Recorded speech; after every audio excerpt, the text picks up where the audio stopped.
I'm Chase. And I'm Timothy. And this is Customer Service.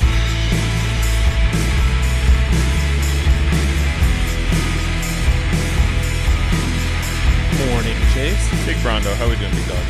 Doing just fine. Just ate a breakfast sandwich. Feel extraordinarily full. You ate that whole one? I crushed it, yeah. Hey, let's go. I got one on my desk. I have a thing, it's kind of like when you eat burritos where anything that's messy, I eat way too fast Just because get it I over just with. don't want it all over the place. Yeah. And I don't want to have to keep picking it up, re-messying the hands and cleaning them. I'm with you. So it just needs to happen if Yep. it's going to happen. Yep. So I knew we were sitting here talking, it just needed to go yeah. down.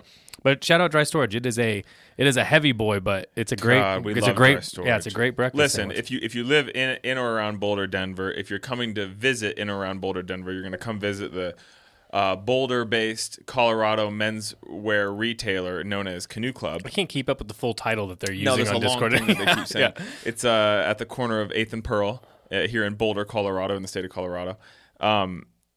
What was I saying? You're going to go to Dry Storage. I don't know. I think that's what you were leading I up was just going to say, let me throw out some love. We love Dry Storage. It's if you come to events, that's what the food we have. Go and get the congee/juk. Get the congee breakfast is really, sandwich. I love the breakfast sandwich, but the congee's the move. You love the tea cakes. Mm-hmm. Masa tea cakes, yeah. Get I think the coffee's good. To be honest with you, whatever I say is not going to do it justice because I talk about it a lot and I think people think I'm fibbing, but it really is the best shit. Listen, we're into food, and like we're gonna get into that in a minute. But we also like. I feel like I've been to almost every single restaurant here. I mean, earnestly, more or less. unless it's like sure. unless it's like one of those like weird kitchens or whatever that they just do DoorDash for them or whatever. I haven't eaten all those things, but for the most part, I've been everywhere at this point. Or like the hippie ones where it has like a shirtless dude doing a handstand out front. And Oh, I've been to quite a few of those. I'll do one of those. I won't go to those, but I feel You'd like the food. The vibe is would. torched, but Yeah. you can just take it to go. It's too many colors on the fucking wall. So. I'm not joking. This is probably the best food in Boulder. Like this legitimately. specifically. Like, it's not really. even us- The coffee's great. All the food is great. The drinks are great. It's well not even us curated, just it's co-signing smart. it. You know what I mean? Like we really from the bottom of Yeah. our heart. So go in there, show some love. You get the breakfast sandwich, get the kimchi, get the chili oil. Add it on. If you see our boy Rye Dog, you know who to. Well, I don't want to confuse Rye Dog with the one referenced on the podcast. We'll just go Ryan. Rye Dog was my college roommate that I've known since kindergarten. I know. My boy Rye would be the more applicable it's a subtle name difference. here. But anyway, we love Dry Storage. I'm gonna text him and say, hey buddy, we shouted waxed you out. on poetic. But anyway. A good guest today in the food world, so very fitting. Yeah, this is Michelle Rabin. She is a food stylist, recipe developer, producer, notably from Just a Dash, the Maddie Matheson show on YouTube. She is awesome. I mean, we've just obviously I think a lot of people were introduced to her from the show Just a Dash, but if you followed along after that, I mean, she's got great recipes on her Instagram. She does all the cool partnerships. She's done a ton of cool stuff since. So it's really cool to give her a follow. I believe she's just at Michelle Rabin on Instagram. But great stuff. We've followed her for a while. We wanted to have her on and talk to her. She's also, we didn't really get into it, but she has very cool style. She's doing cool things, and we talk about kind of the importance of like the show that she really worked on and the shakeup that it had in the food world that I think was really important and necessary. And also in the same breath that like, even though you might have worked on something like that, you don't always know what you're doing or what, you know what I mean? Totally. And there's an openness to putting yourself out there in that way that I think is really important also. So really cool conversation. Super honored to talk to her. Really thankful that she came on. So check her out in all those spots we just mentioned, and then let's go. I think we should probably just jump in unless you had something. I was just gonna say it's interesting because she talks too about on Just a Dash and beyond, being on set and stuff, and just being like, all right, well, we're gonna do it. Talk like because we talk about how it's hard to kind of put yourself out there. It's hard to maybe get in front of the camera, especially if you're used to being behind or planning, etc. So it was just cool. It was cool to hear the conversation. It doesn't always need to be like putting yourself on camera, but like maybe just like we talk about it a lot, just not standing over a putt too long. Just do it. You know what I mean? Like if it gets you excited and gets you motivated, you have to assume that there's other people out there that are going to resonate with that. And if they don't resonate with what you're actually doing, they're going to resonate with the way that you're doing it. And I think that that's something she's definitely led with throughout everything that she's worked on, where it's just like, Don't stand under the pot. Just do it. It's cool stuff. People resonate with what you're doing because they like you and they like, who you really are, like the real version of yourself, not some like, the thing you put on. Yeah, right on. Yeah. So I think she does such a good job at that. And it was such a fun conversation because of that. So, yeah, let's jump in.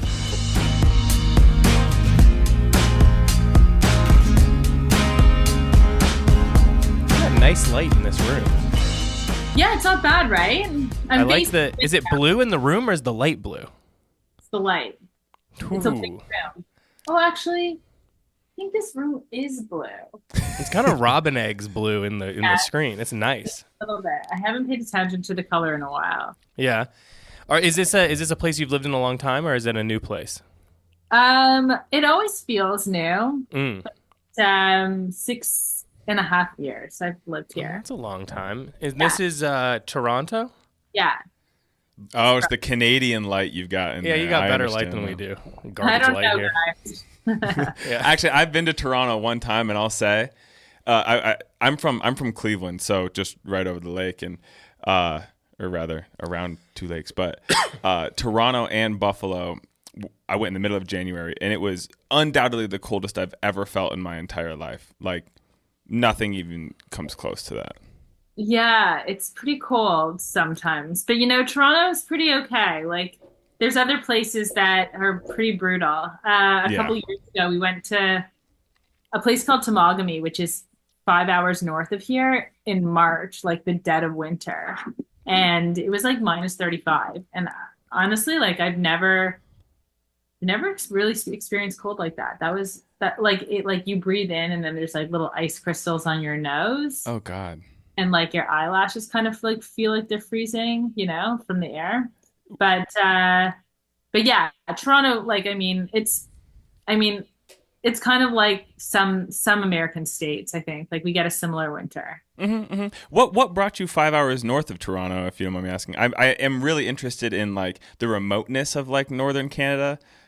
Yeah, so actually, it's not like once you kind of get up there, like it is remote. It's remote, but like it's not crazy remote. Like there's people that live there. Huh. We shot it was with Maddie. It was we shot something for Ski-Doo. I guess it was cool. like a year and a half ago. So we all went there and like made a little YouTube production. And so I spent like I think 5 days there or something. But yeah, it was fun. Sick. Are you from Toronto originally? Yeah. Like born and raised? Yep. Wow. Is it like I guess I don't. I mean, I've been there once, but I don't know what to like. What do I make of it? What's it like growing up there? Well, I think that when I meet Americans, like there's so many American cities that you can like respectfully live in and start a life and have access to city life and there's so many possibilities. And then there's also like huge cities in America, like Chicago and LA and New York. When it comes to Canada, like there are cities, but Toronto is kind of the epicenter of where a lot happens, in terms of like if you want to live an urban life and have a job and be kind of close to, for me and my work, like it's important that I'm here. And so like, if you're kind of born and raised here, unless you're like a nature freak or, actually, I don't want to make like overarching statements because who knows who's going to come at me, but there's lots of reasons to stay where I think that if you're American and you're born somewhere, there's lots of reasons to leave. At least that's the idea I get from speaking to people in the States.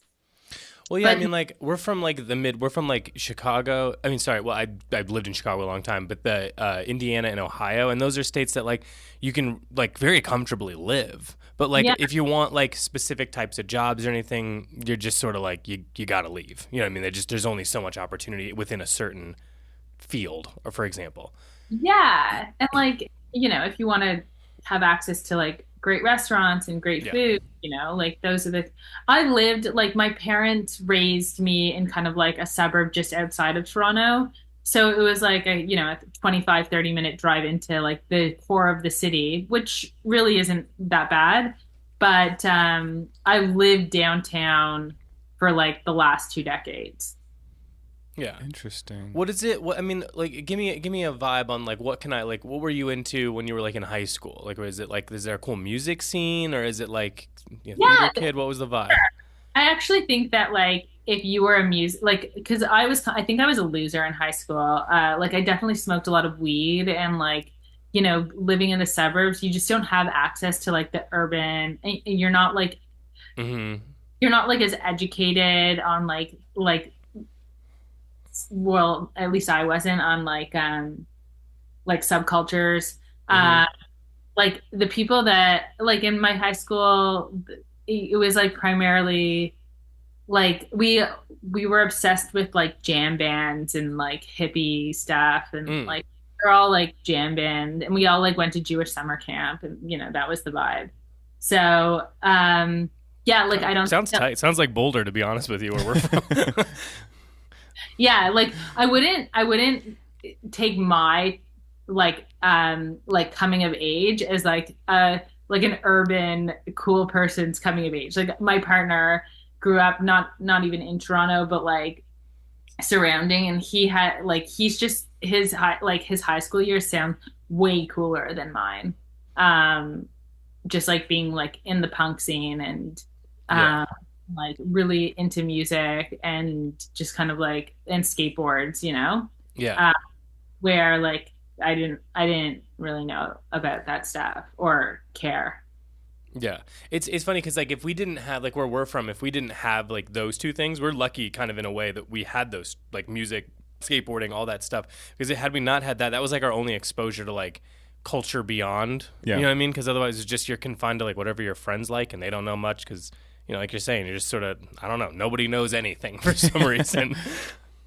Yeah, yeah. So, I think I mean, I wouldn't even consider myself a cool person now, but I definitely got cooler. I went to like university out east on the East Coast, Hmm. in Nova Scotia, and I lived there for like 5 years. And so, like you're just like just like the States, people go and come from all over Canada to go to different schools. And so I just had access to so many different people who came from so many different lifestyles. Hmm.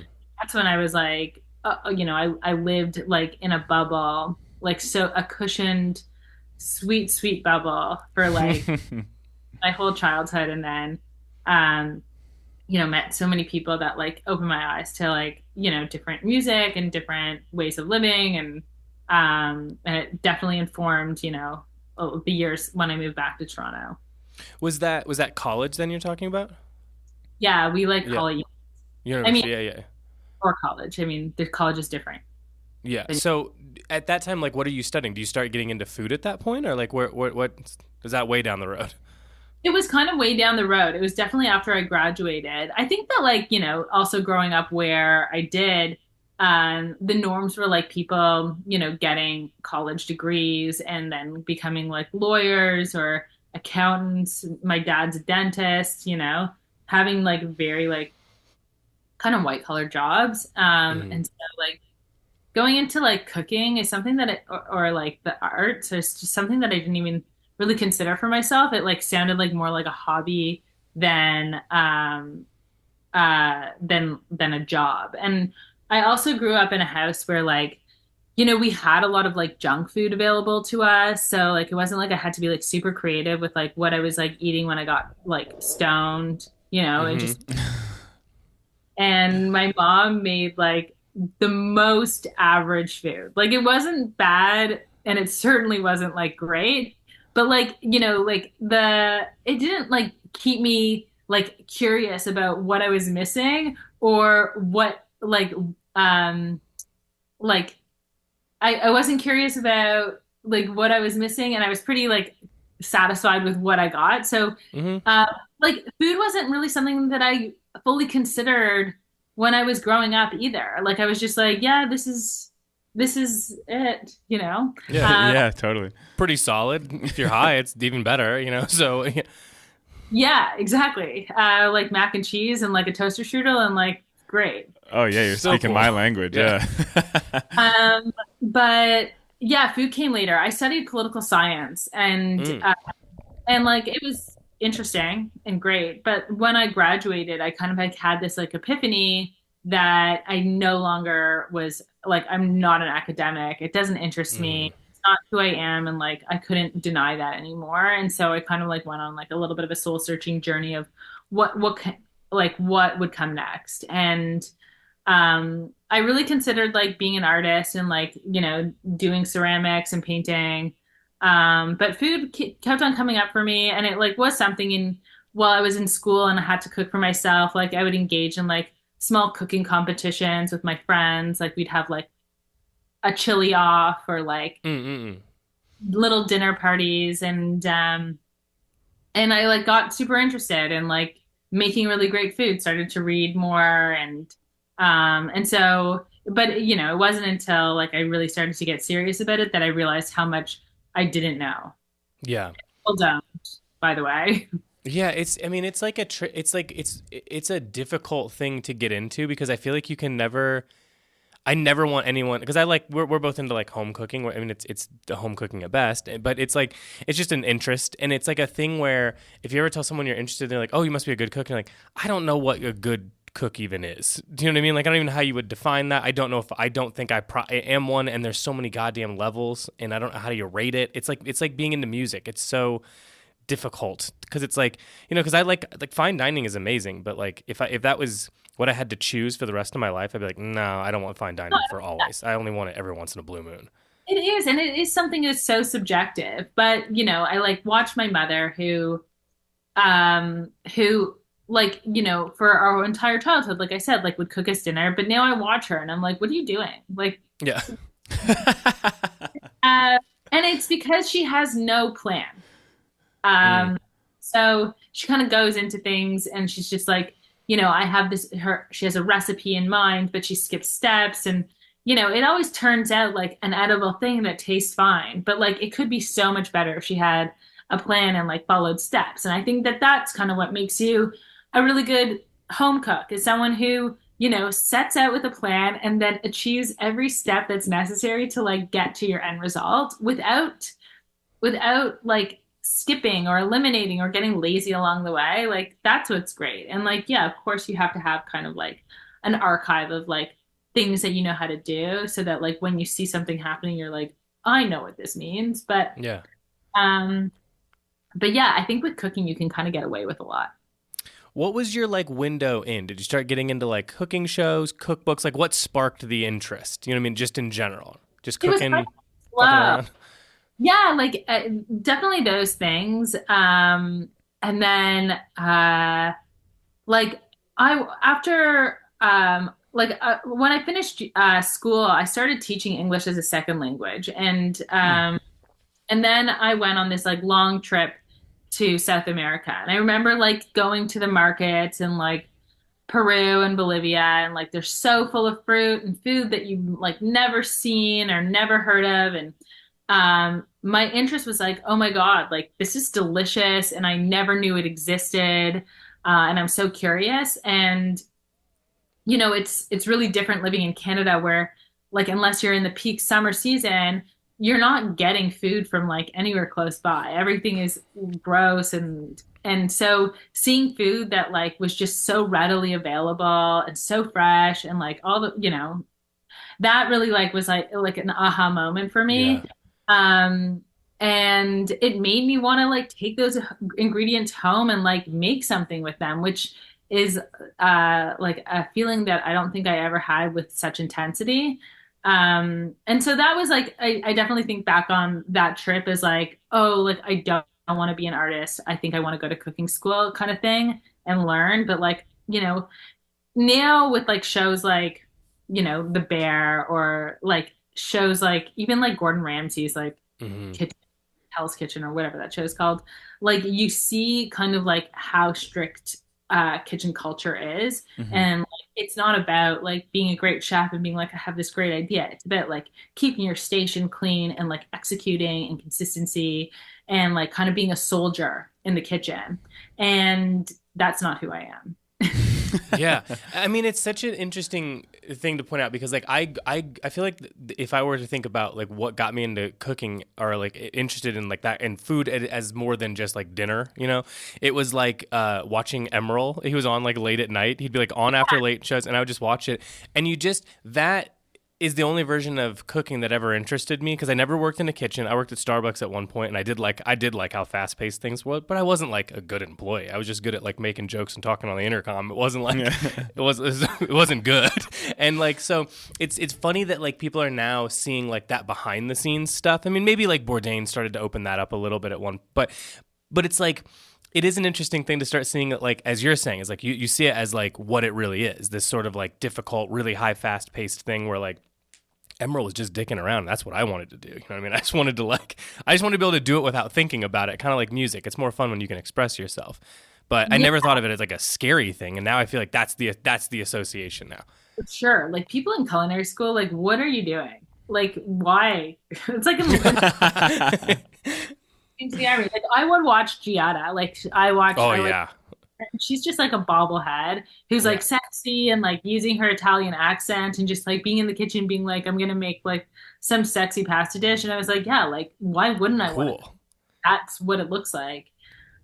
She has all of her rich relatives over. They eat together. They don't seem to like each other for some reason. They have no chemistry.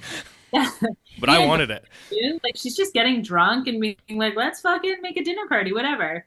And I respect that because like that's kind of the cook I want to be. It's like someone who like invites pals over and we like cook nice things together, each other or whatever. And you know, I think that actually nowadays that is the kind of cook I am. It's someone who like really excels in the kitchen when like I can cook for people I love. And that was the missing link for me, like with going into cooking. It's like I don't want to do this for people if I can't do it like in a way that is meaningful.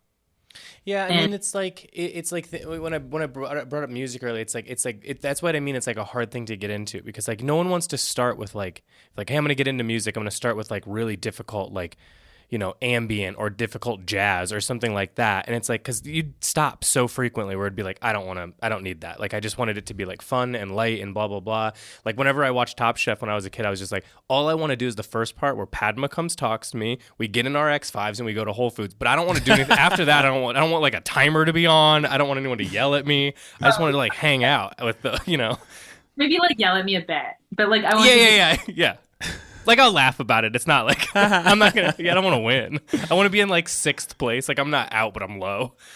Yeah, you know, like I spent a season working on MasterChef Canada, and like even that, like behind the scenes, like I was just like, this is soulless work. That you throw out so much food, you're watching people like be on a timer and fail, and you're like, what world am I living? Like it's just I respect the difficulty level. I respect the determination, all these things. But like it's just like sports. Like when everyone's like when none of these are you're hanging out with friends and you're doing sports and nobody's a Division I athlete and everyone's taking it like too serious and you're like, all right, I'm getting the fucking ick now because everyone's trying too hard. There's no money on the line here. It just feels like it's tough when it takes out the soul part of food that should just be like. We're just like hanging out and having fun and messing around. Some of it's good, some of it's bad. It doesn't really matter. It's just fun. It's like I just care about the thing. And it's like, it's tricky because I'm sure you felt this way because I've always thought this like about friends who've been involved in food or culinary school or anything where it's like, there's weirdly with cooking, it seems like there's a linear path where if you're interested, you go to culinary school and then you go on to work in one of these hard restaurants. But it feels like now there is so many different aspects. I mean, I don't know what you'd call yourself on a resume at this point, but would you consider yourself a food stylist? Is that like? Yeah, I would. Yeah. I mean, Just a Dash definitely changed the trajectory of like how my life is now. And I can explain more on that. But yeah, like I am a food stylist. I still work as a food stylist. I enjoy it for the most part. It's like, it's a nice thing because I don't think I could do kind of like a 9 to 5, Monday to Friday, like vibe. Like I'm not disciplined enough in that way that I can like dedicate my life like that. And so this is nice because, you're working some days, you're prepping some days, and some weeks you're just not working at all. Like this week for me, for example. and that's nice. So yeah, I am a food stylist, but I mean, going back to what I was just saying, because Just a Dash kind of gave me a little bit, a lot, like all Mm-hmm. of my platforms on social media, it kind of launched me into like, well, I can monetize this. And that's something that I'm still struggling so much with. But it seems that it's now kind of like, a huge portion of my income every year. And I'm not really seeking it out. It seems that like people will come seek me out and we'll create partnership deals together, which I love. And it's so nice. And it allows me, to be creative, to be in my own kitchen doing my own thing, because that's the whole point of it. They're like Mm-hmm. hiring you. And as much as like it gives me a little bit of cringe sometimes seeing like myself like I feel a lot of exposure and like I hate myself a lot, but the same human emotions that everyone feels. Um, I mean, I like it more than I hate it, and that balance is nice because sometimes I'll have like influencer kind of like partnership deals to work on, and then sometimes I'm on set, sometimes I'm developing recipes for different clients, and so it's just a mixed bag now of like different things that I can participate in. But I guess Month. that's what's so funny is it feels like now there's like more. I mean, I think YouTube, especially, I don't know. I mean, I know it was going on prior, but it really felt like just before and right into COVID, it's like food, especially cooking at home, all this stuff really exploded. And there's all these new opportunities, but it still feels to me, from at least from friends I talk to, that it still looks so like if you're like a kid in high school and I want to get into cooking, I guess I'm going to have to go to culinary school. It's like an interesting thing now where it's like, I don't think you really need to do that at all. I think there's a million different options in that field. And like you're saying, like if you don't want to go do some hyper disciplined type of cooking in a kitchen or a restaurant after that, you really don't have to. There's all these new things kind of emerging now that you could do inside of that world that just feel fresher and maybe like you're saying a little bit more in line with what you're actually interested in. Yeah, for sure. I also think that like, during COVID and like in this post-COVID world, like content became so Yeah. saturated. And so, everyone's a chef and everyone's a content creator and Yeah. and I respect that. Like, if that's what you want to like put your effort doing. And I consume so much content. I want to know what's going on out there, who's doing what, who's making good stuff, who I hate, all that. Yeah. And so I do consume a lot, and it makes you a better content creator because you can kind of decipher what's working and what's not for other people. But I will say that like uh, there's kind of like this. It feels like there's like a death, where there was this kind of trajectory of like someone being like, I really want to be a chef and work in a restaurant, and then going to culinary school or not, or like starting as a dishwasher and a prep Mm. cook, and then kind of working their way up in the ranks of the kitchen. And then and now to everyone being like, well, I'm a chef and I'm gonna just like make my own stuff at home on the internet. And I do think that like I personally think that like restaurants are probably suffering because of it. Like I don't think there's a lot of people out there that are like going to culinary school Yeah. and having the patience to spend years in a kitchen just to work their way up to like sous chef and then chef and whatever without being like I'm gonna just start my own thing now. Yeah, it's a weird. I mean, this is kind of where I was leading the question. You got there without me. It's like it's a tricky thing that the internet has created, where it's like I feel the same way. I'm like, we've said it before, we're from Indiana and Ohio. There's no option to like do fashion there. Like, like growing up, we didn't have any access to it. We couldn't see anything beyond like what was at the local mall. So like Ralph Lauren polo would be PacSun. like Haxon. These would be the coolest things you could possibly see.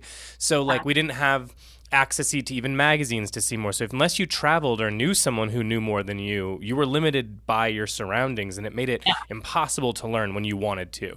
And now I think it's so great that like kids don't need that. They can go on Instagram and they can be more, Oh yeah. it's crazy. So I think that like that's amazing that it's giving like Access. people in access 100%. I think that's awesome. But I also think as much as like people don't want to be, I'm not promoting gatekeeping by any means, but I do think there is like levels to learning and experience that you should have before you start talking to everyone as an authority a little bit. It can, you know what I mean? And that can be a little tough. Yeah, I think that like also exposing the mistakes, like knowing that like, I fuck up all the time in the kitchen. Like I'm not perfect, and I think that it's also important to kind of like let people know that it's hard and like it's okay to make mistakes. And when you do, you should tell people and so that they can also learn from your mistakes because I've done so many things or like, I followed recipes from people that post things on the internet and I'm like, this is not working and I wish you had tested your recipe better. But I mean, all to say that that's actually a world that I don't know very much about. I don't know what's going on in kitchens these days, except for like kind of like, why do I like, I don't know anyone in that world really anymore. And so I can't really like talk about from a personal experience, like how restaurants are being affected. Do you think like looking at your like career trajectory that you've mentioned, like does it make sense to you now, or was it these just random things that happened that like, you know what I'm saying? Like for like I can look at like what I'm doing now and I can look back and go, okay, actually kind of I understand the things that got me, because you said it was kind of an interesting way that you arrived at food. Like do you look back now and go, oh yeah, all these moves sort of make sense to me now, or are you still unclear? Yeah, for sure. Like, and there's opportunities that were available to me that don't even exist anymore. Like, for example, there's, a woman's magazine that's called Chatelaine. And it's kind of like, I guess, like a Good Housekeeping vibe. But like they had a huge food section. And I got an internship there when I was kind of starting out and trying to figure out what I wanted to do, because like my dream was to be a food stylist for Chatelaine and to develop recipes for them. And so I did get the internship and I worked there for 3 months and I got some freelance work with them. I still freelance for them, but that internship doesn't exist anymore. And that kitchen that I worked in, that test kitchen, it doesn't exist anymore. Like the print world is kind of dead. And so, yeah, like I think that, I think about how I arrived where I have, like recipe testing, developing, and how I learned how to do that. And I don't know if those opportunities exist in the same way anymore. And so when I think about like talking about how I think I am I consider myself a professional recipe developer. I know how to do it. And I know a lot about like different things. So if someone's like, can you develop a recipe for this? I'm like, well, it's probably kind of similar to this, this, and this, so I could do it. But yeah, I don't know what's going on now for someone who's like 20 years old and wants to be a recipe developer. Like, I don't know what they would do. Unless they're just like at home developing their own recipes and making a blog. I'm sure there's work, but like I don't feel like so to answer your question, I do see the path that I went on as like this like very fortunate path where all these opportunities were available to me that I don't know exist anymore. And so to be sitting where I am sitting right now is a perfect combination of like, character, luck, opportunities available. And so I think that, that's how I've arrived here, where, someone who's maybe like a little bit shyer and like might not be. Yeah. Do you feel like any sort of like, did you ever intend for like yourself to be on camera in any way doing things? Like, was that an interest of yours at all, or did it just happen? Like, how like you're always kind of like in your kitchen and you're like, I'm just going to stir this sugar into this butter. And like, you're just putting on a cooking show for yourself. Sure. Like, only like, had dreams of just like being that girl, but they weren't like ones that I actually thought would become a reality. Like there were there like was a feeling that I had when I was like younger that I was just like, I'm going to be famous. Like, and I don't know how or when or like what, but like, I just feel like I am. And that's a weird feeling to have, because I was like, I don't do anything. Like, I'm so average. Be like, so to be like, I'm gonna be famous and Yeah. I'm truly like the most like mid person out there, like is like a strange feeling. And I knew like that I was like, I'm not the best chef, I'm not like the most beautiful or charismatic or any of those things. So to have this like feeling like I'm gonna like be on camera was like strange, I guess, to think that like that could be a reality. And I had no idea how it was gonna happen. Um, but yeah, like just a dash kind of like surprised, like, I mean, the work that I was doing with Maddie, it's a great story about how I got kind of like working with him, um, which was back in 2017. I had just finished working on MasterChef Canada, and I was like, I don't think food television is for me. I hate it. I hate all that food waste. I hate the long hours. Like, it's thankless, blah, blah, blah, blah. Too many people above me. And someone reached out from Vice when like Vice was kind of like in its prime. They were like, we're creating a studio food show for someone, and they didn't disclose. Would you be interested in like being the culinary producer? And word was that like people were looking for like a cool culinary producer. And felt like because there are lots of culinary producers out there, but they're like, you know, in their at the time they were like, you know, in their mid to late 40s, they had been doing it, they're very serious. I don't think that that's kind of the vibe Maddie wanted to work with or Vice wanted to work with. And you know, at that time I was like very malleable and young and didn't know much, and so I knew Maddie from like way back in the day when I was like in my early or mid 20s, and he had opened Parts and Labor, and it became this like coke den and party place. And you know, I'd go with my friends and we'd get like wasted in our mini skirts, and like I was like, it was a simpler time.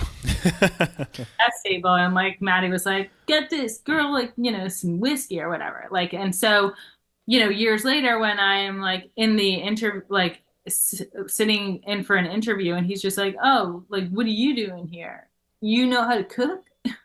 Yeah. So you didn't know that that's who you were interviewing with until you I had an idea. Like, yeah, okay. You know, Maddie's like the only person who cooks on Vice at the time in Canada. Yeah. And like, you know, who else could it be? And I remember saying like, you know, I really like, I love Maddie, and I think that like he has legs to go so far. So like, I would really like to work on this show.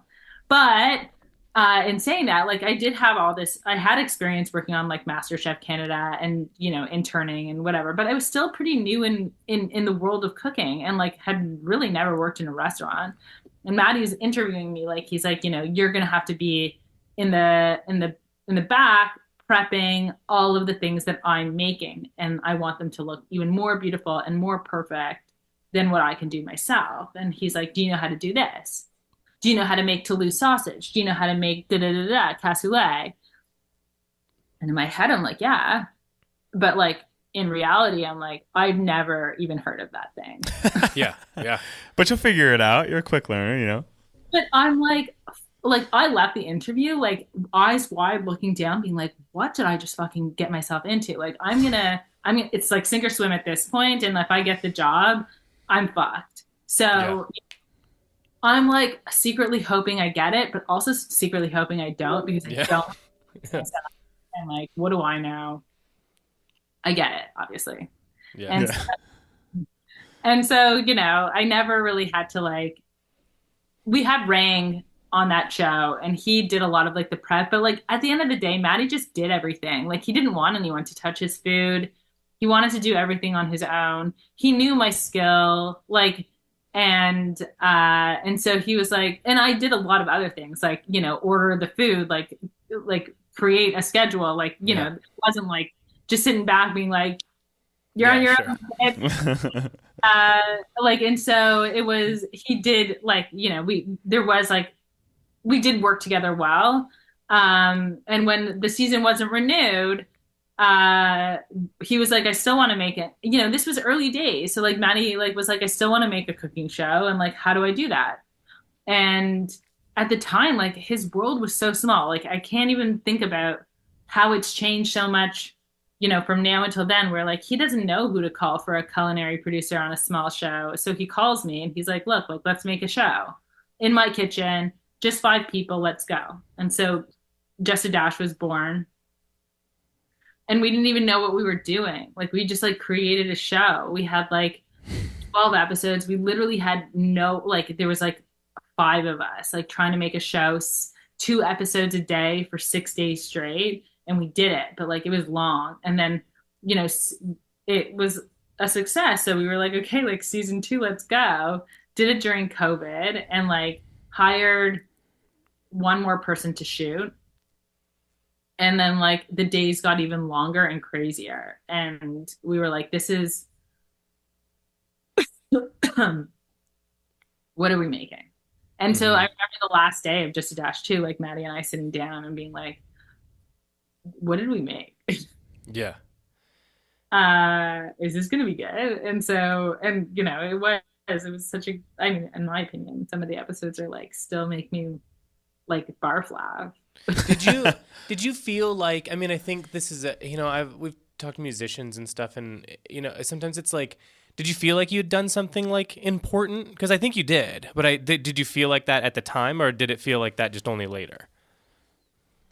Like, we shot 2 episodes a day, and so we'd start somewhere around 7:30 in the morning, and some days we wouldn't finish until like 2 a.m.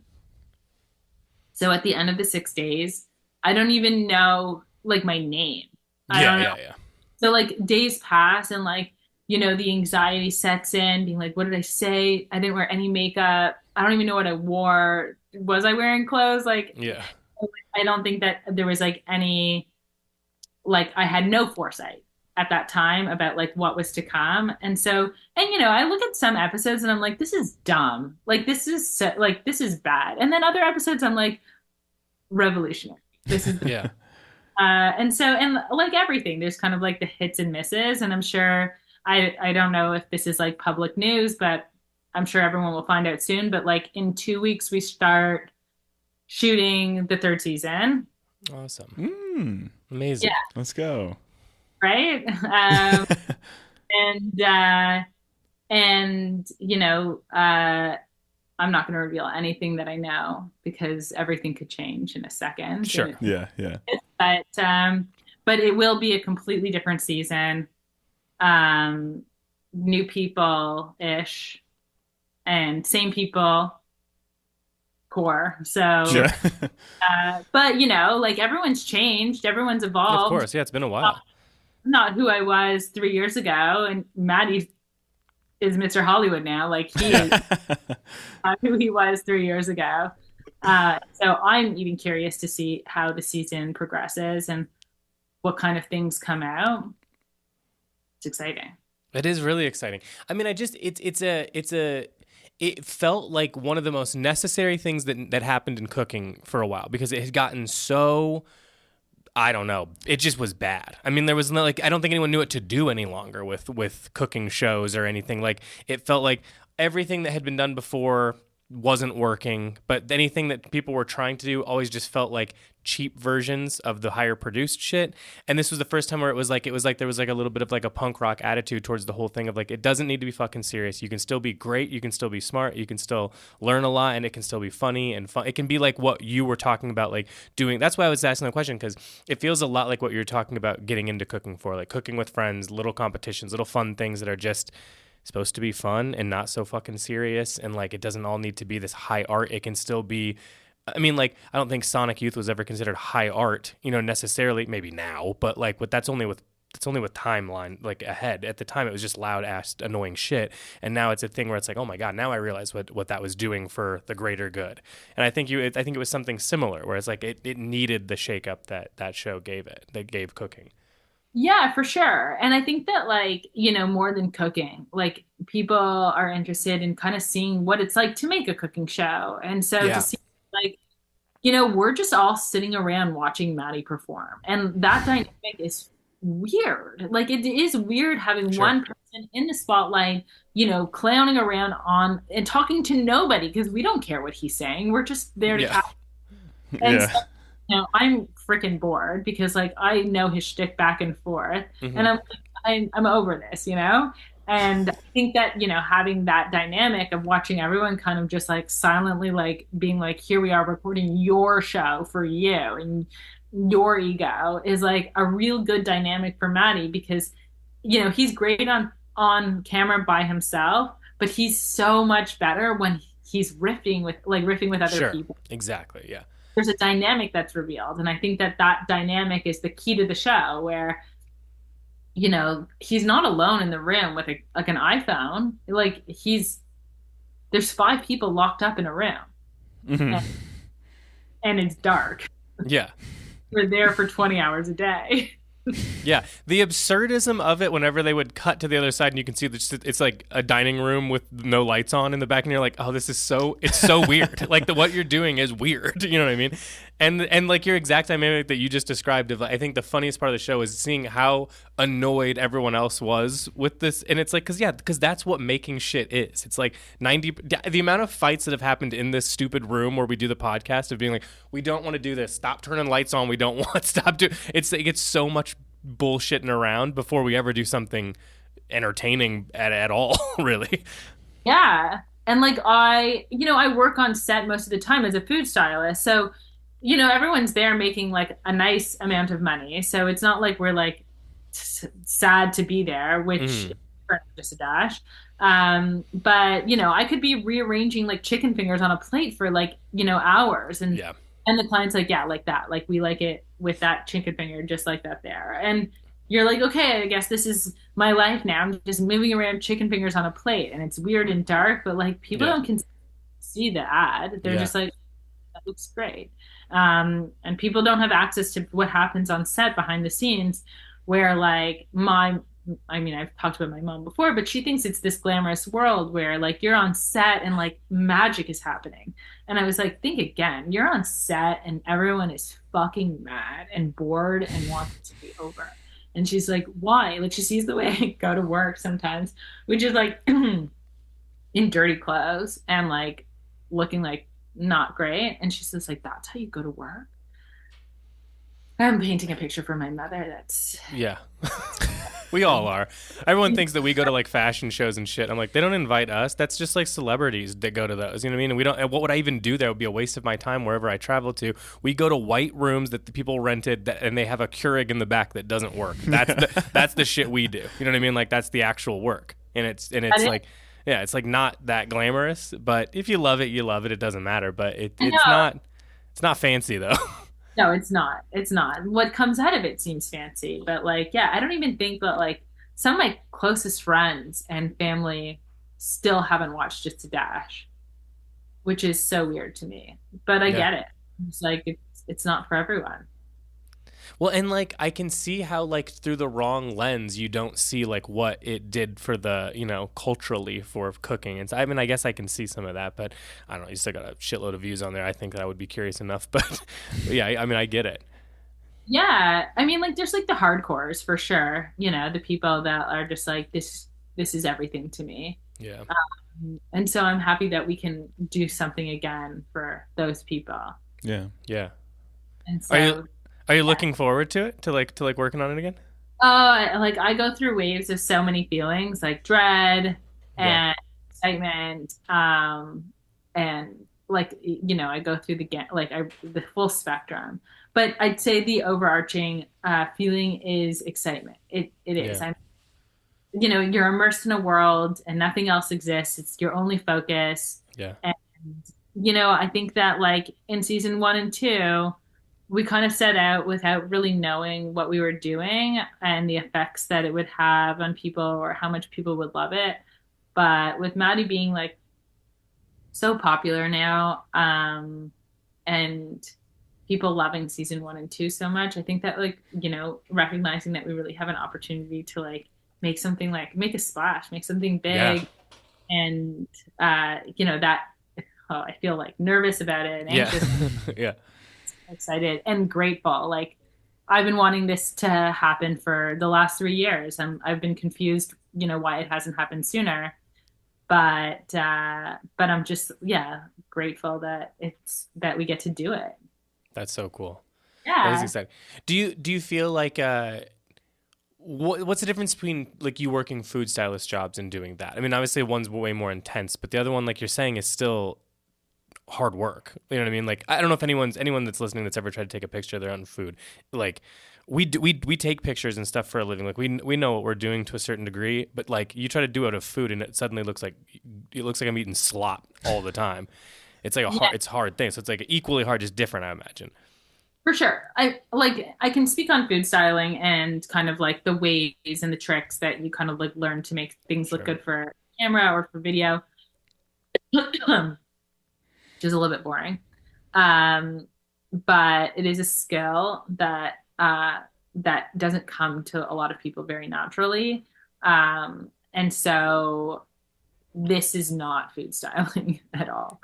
One, Maddie likes to make his own food and do his own thing. And like, as long as like, there's like kind of like a swap out situation where if we're braising meat for a long time, we kind of like have the ability to, like, hey, here's your swap out and then he can plate it. So I would say this is not food styling. This is more of like culinary production where like making sure that like Maddie has his ingredients, and the things that he wants to make. But like Maddie makes me bad at my job and I make him bad at his job because Maddie will change what he wants to make at the last minute. And so, I have a huge bushel of like fresh mint, but he's like, I only want to use parsley today.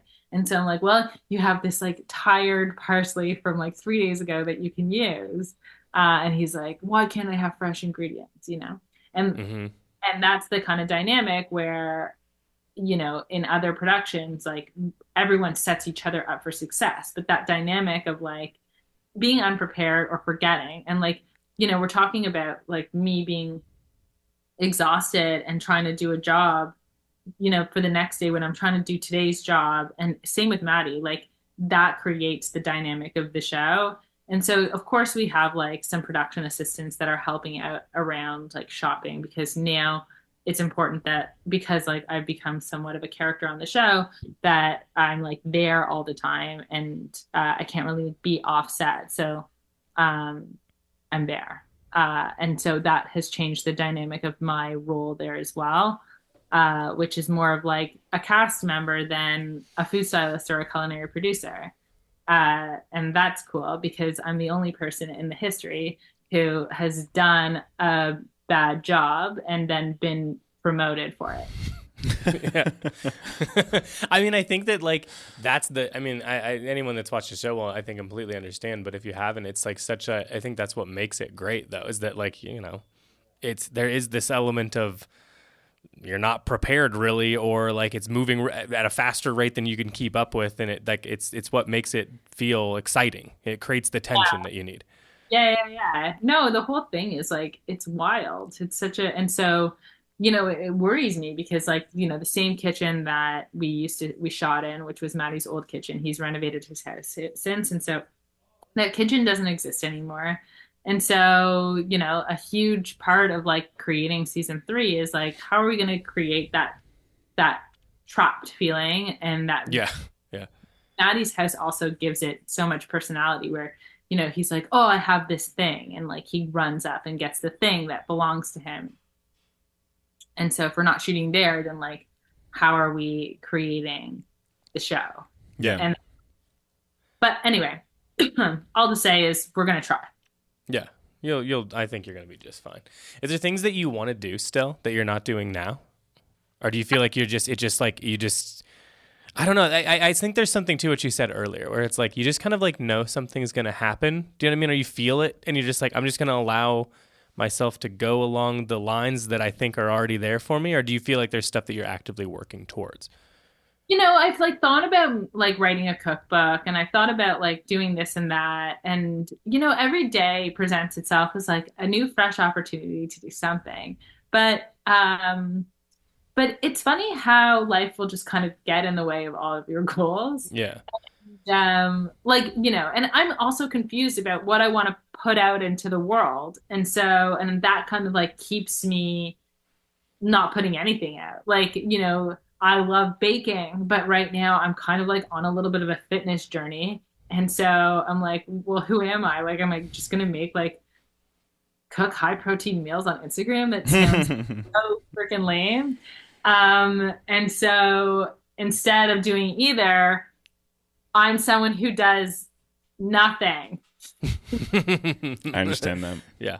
And so, yeah, like I struggle with like just so much imposter paralysis, so much. And so it's so easy when you're getting hired and you have like, or if you have a team of people that are like, what are we doing today, Michelle? And I don't have that.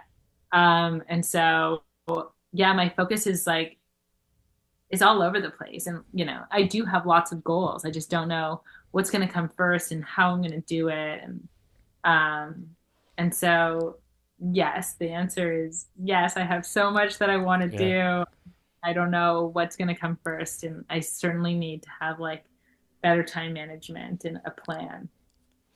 Yeah. I mean, I think though, what you're already doing well is what you just like walked me through, which is like, I think everyone feels the way that you feel. And I think you're good at like putting that out there a little bit too. And like, I don't know the fuck it, you know what I mean? Like we think all the time, like we're going to do this, that, and the other. And then we run around like chickens with our heads cut off and nothing really gets done or it gets half done. And you're like, shit, I feel like a failure, but you don't have, and that's what everyone does. That's what everyone feels. You know what I mean? Like, it's nice that like you have someone like you where I can be like, oh, you're still doing cool things and I relate to you and I understand where you're coming from. And I think that's like, that's huge for people. I mean, I think that's what's great about that show. And, you know, it just felt like real people doing a thing that we've all thought about maybe doing one day or something. You know what I mean? I think that kind of stuff is just is as important, if not more. Yeah. And also like, you know, a couple weeks ago or months ago or whatever, I was like, you know, it's the summer and like I'm making lots of salads and stuff. And I was like, I'm going to make a series where I'm going to make, you know, a whole bunch of salads that take 10 minutes or less. And they're going to be delicious and creative and beautiful. And so I make this series and I post like a recipe like 2 or 3 times a week about things that are so easy and accessible. And you know, like some do okay and some do not great. But like I don't get any more followers or like I'm just like, who am I doing this for? Yeah. And so I get discouraged. But then like I walk down the street and like you know, on this like short walk, I like run into like some people I know, some people I don't even know that are like, I made that salad and I loved it. Yeah. You did? Yeah. And then like, oh, you know, it is for someone. Like, and not everyone is like commenting or posting like the recipe that they made, but it is going into the heads and hearts of people out there. And so that's something that I think is really hard to remember when you're creating content and you're putting yourself out there that like people are watching and they care. And there's also people that don't care and aren't watching, and that's okay. But like, I think that, you know, as long as I remember that, like, there are people that like really want that, and like they are like excited when I put something out. That like those are the people that I'm putting it out for. And it is hard to remember those things because you know it's really easy just to not do anything. Yeah. Oh, yeah. 100%. It's so much easier. And it's like, and like putting yourself out there in any single way just feels, I don't know. It's like, it feels like shit, but at the same time, like, I think it's like really important for almost everybody to a certain degree now. And I don't know. I mean, not everyone, but it's certainly like in things that like you're doing, things that we're doing, it is kind of important that it has a personality. We always wanted to do stuff just because it's so hard to communicate. In the same way that food is, it's hard to communicate that like just because we sell like expensive things or there's things that are maybe hard to wrap your heads around, like we're just like regular people who will walk you through it. You know what I mean? And like it's chill. We don't need to make it. It doesn't need to be some big deal. You can touch any of it. It doesn't need to look like it's in a museum. It doesn't. It's hard to create. It's hard to break down that dynamic of like you don't need to be like nervous around this shit. Like we're here to not do that. And that, you know, it's, you know, you have to take some of the cool away to do that. And some of that's like, we have to go be on a camera or do podcasts or do whatever it is to be like, you see, we're just like people from the Midwest who are like dumb as fuck. And, you know, we can still like all this shit and inform you about it. Yeah. Or like, we don't care. We're just doing it anyway. And we're yeah. You know? And so that like, you know, there's a lot of lessons to be learned from like, just be like the internet is so dark. Yes. Yeah, it fucking sucks. But but like you're saying, it's that one thing where like somebody runs in and like, I loved what you did. Oh my God, I think you did something great or whatever. And every time you get one of those, you're like, oh yeah, I can do this like way fucking longer. I can keep doing this. And it's just enough. You know what I mean? But it comes at the expense of doing this a lot where you're like, oh, you read some fucking thing and now I feel like I'm questioning my own personality, you know? And it's like, yeah. For me, it's also like seeing people on the internet do stuff way better than I'm doing it. Sure. And there are so many people that are amazing at the internet. And so I feel like sometimes I'm just like, well, you want a good salad, Allison Roman has one. So, mm-hmm. But yeah, there's everyone. Everyone has a place. But it's like I don't have like one type of friend. You know what I mean? I don't have just one. And like I think that's realistically sometimes, dark or not, of a thought. Like a lot of the times people think of like you or Allison Roman or anyone else as like friends. And like, oh, I have different friends and they're all into different shit. And it's like fun to like see what they're doing and like be in their lives in some way, even though it's not, I know they're not real friends, but like you take stuff away from those people in the same way you would your real friends. And as it gets harder and you get older and it's harder to, it's nice to have that and see that people are on different trajectories. Like you said, you went on sort of like a health journey. And I think that's like fun to see too, because people do that throughout their lives. You know what I mean? It just feels like real. And yeah, for sure. I think that there's definitely, yes, I think that seeing people as like your internet friends people as friends is a great way of kind of like looking at it, because of course I do follow so many people and mm-hmm. so many people are putting out. Yeah. All right. Well, we don't want to take too much of your time. Let me ask you one more question though. What's like a freak meal you would either, maybe you don't do it now because of the health journey, but like what's like a freak meal that you would eat like younger? Like I'm talking like, kind of nasty shit. You're home late drunk or maybe younger and it's just weird shit. Do you have any of those that you still stand by? Yeah. I love like mixing hot dogs into baked beans and then melting cheese over it. Yeah. Oh, hell yeah. That's the kind of shit we're talking about. Yeah, that counts. Yeah. Nailed it. I also like once I didn't have hot dog buns, but I had an Eggo waffle and I realized that you could just make the Eggo waffle the hot dog bun. Mm-hmm. And then I kind of put some maple syrup on it, and that was delicious. So I'd say that those are two discoveries that I've had that's just like, yeah, that I'll eat that any day. It's gross. I have to be in the mood, but it's a specific place you have to be in life. You know what I mean? Where it happens, like it's like once a month where you're like, oh, this is dirty. Yeah, actually, something that I didn't have, I was like super starving and I didn't have milk, but I had Cinnamon Toast Crunch and I just used heavy cream. Oh, yeah, that's what I've debated using water before. Like, I'm like, how much different can it realistically be? Right. It's definitely, I did it. It was gross. Yeah. But yeah, that was really good actually. Like I was like, why aren't more people doing this? But I'm also like, I'm on a Rice Krispie, journey right now, like Rice Krispie squares. You're talking about like Rice Krispie treat. The most underrated dessert of all time. There are people doing it there. They take 2 minutes to make and they're delicious. And so you freaked them in some way? I put Smart Food into it. Oh, like the popcorn? Yeah. Like half Smart Food, half Rice Krispies, and then everything else remains the same. And so they're kind of like cheesy, savory, sweet. I was just gonna ask, was it the white cheddar or whatever? Mm-hmm, mm-hmm. It's very interesting. Very right. And I put it up on the internet so it's out there, and people were like, "You're a genius," and I was like, "I know." Yeah. Finally, this is your calling. I mean, the thing is too, like you're saying, the hot dog and the waffle thing is like it's probably fucking good. It's delicious. Yeah. So now I'm just like, what else can go in a Rice Krispie square? I have been challenged. I have to do this thing where I have to make a chicken cutlet and bread it in something very creative. And I don't want to make a gross one. They suggested like you could do Oreo, and I was like, no, I don't want to do that. So now I'm going to the grocery store today to like think about. It's the breading that you can mess with. Maybe Funyuns. Funyuns. Oh yeah, like the deep fried ones. Is that what? Yeah, it's like they're like, like describe it. It's like it's a circular. It's like It's it's supposed to be an onion. Say that again. We don't have a lot in Canada, okay? You want us to send you some Funyuns? Yeah, I'll package some up. Yeah. But yeah, that's a good idea. Funyun.